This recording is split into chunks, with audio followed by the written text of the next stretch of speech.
Bonsoir la mère. Oui, ça m'est venu au cœur à la suite que j'ai écouté le témoignage de la sœur Fallon pour la fin des 7 jours. Jusqu'à maintenant, si elle ne parle pas, elle ne doit pas respirer normalement. La fin des 7 jours, le jour qu'on priait le soir. D'abord, même tout mon être, je n'étais pas dans mon être toute la journée de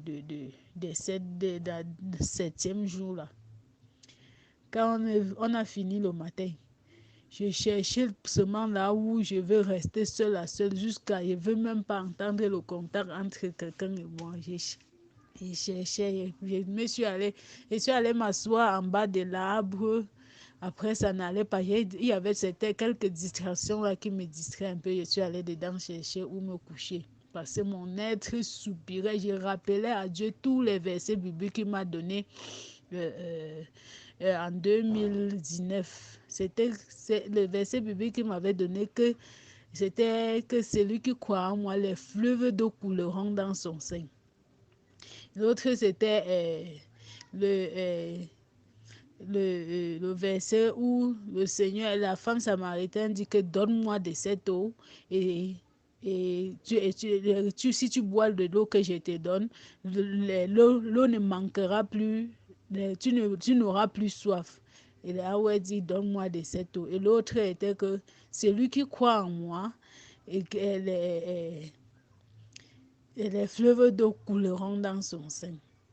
Et l'autre, c'était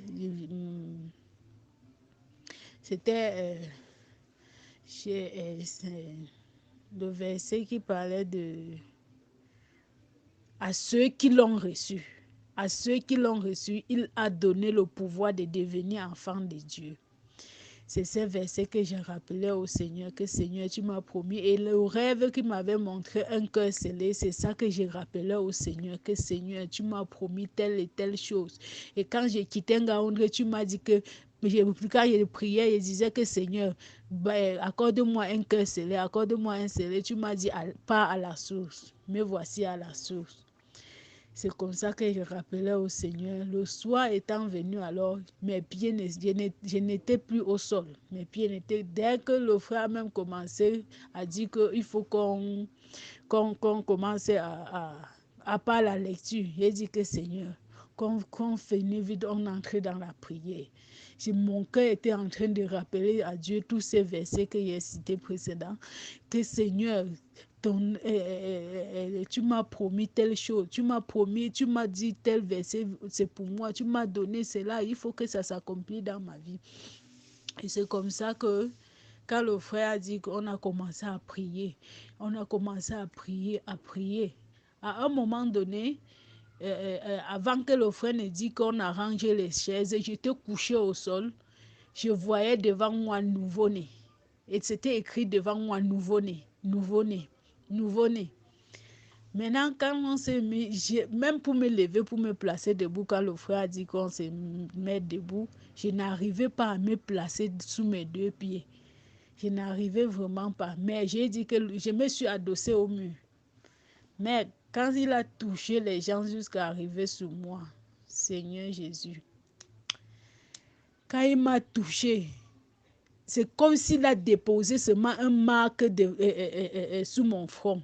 Et ça m'a projeté. Je ne sais pas, maman lui-même a dosé sa main comme ça avant que je me retrouve au sol. Et quand je me suis retrouvée au sol, la pluie est descendue sur moi. Je sentais la pluie sur moi. Jusqu'à un moment donné, j'ai dit que non. Après, j'ai pensé que non. Les fenêtres, on avait fermé les fenêtres avant de commencer. La pluie coulait sur moi.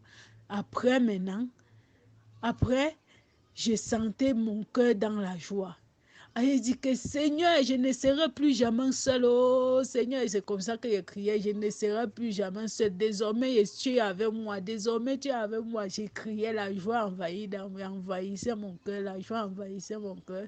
C'est comme ça que je suis sortie de là, la joie jusqu'aujourd'hui. Quand je pensais même seulement à ce jour, je vois seulement le mot nouveau-né là écrit devant moi. Et la marque que je ressens toujours, qui a été déposée sous mon front.